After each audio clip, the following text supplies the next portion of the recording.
खड़े हैं हमारे साथ सीनियर सहाफी जनाब नईम भट्टी साहब मौजूद हैं। आए उनसे बात करते हैं, क्या कहना चाहते हैं। जी भट्टी साहब।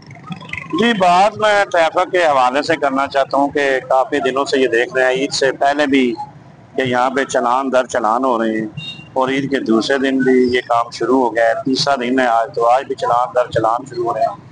तो बाकी जो ट्रैफिक की आगाही के लिए प्रोग्राम है वो ना ही डीएसपी ट्रैफिक दे रहे हैं किसी को, ना इनको बता रहे हैं कि जिस तरह चिंची ड्राइवर हजरात यहाँ पे अंधाधुंध, यानी कि मैं कहूँगा कि गैर, यानी कि वो क्या कहेंगे कि ट्रैफिक कानून का उनको पता ही नहीं होता कि कहाँ पे रक्षा रोकना है, कहाँ पे मोड़ना है, इशारा लगाना है या नहीं देना, उनको पता ही नहीं है, जो हादसात का बायस बन रहे हैं। तो मैं ये कहूँगा कि पहले आगाही दी जाए ट्रैफिक कानून के बारे में, खासकर रक्षा ड्राइवर को।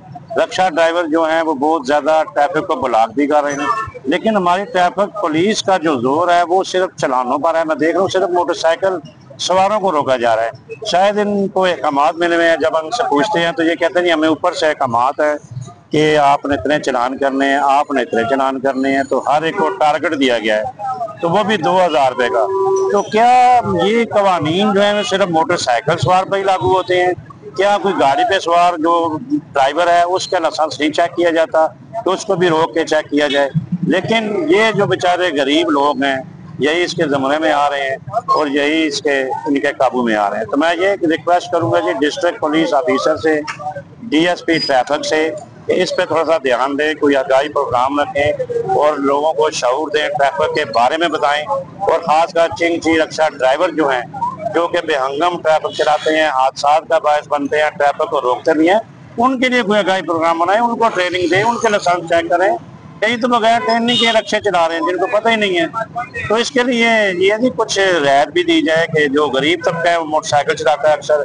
तो अब मैंने बाजार आना है, किसी ने थोड़ा सा फासला है तो वो भी हेलमेट पहन के आए, कोई नाश्ता लेने आता है जी वो भी हेलमेट पहन के आए। तो ये कानून की मुझे समझ नहीं आ रही कि हेलमेट तो होना चाहिए कि जो स्पीड 70-80 होती है या जीटी रोड में होती है, शहर में स्पीड ही 30-40 होती है, इतना रश होता है। अगर कोई थोड़े से कदम से यहाँ बाजार आता है तो उसको रोक लिया जाता है कि हाँ भाई तुमने हेलमेट नहीं पहना। पहले लाइसेंस बन गया, फिर हेलमेट की बारी, हेलमेट बन गया, फिर कोई तीसरे की बारी आ जाएगी। तो ये चीजें जो है कंट्रोल करनी चाहिए, ट्रैफिक पुलिस को आगाही देनी चाहिए कि ये किस तरह शहरियों को इसके मसाइल के बारे में बताया जाए।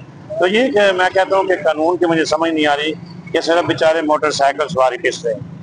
जी जी, आपने सुना जनाब, ये सीनियर भट्टी नईम भट्टी साहब थे, उनका मौकफ सुना कि वो कह रहे हैं कि चलान पर चलान हो रहे हैं। हाँ जी, आज ईद का तीसरा दिन है और चलान हो रहे हैं, सिर्फ मोटरसाइकिलों के हो रहे हैं। तो जनाब यूजी न्यूज जावा जी जेल डन करो।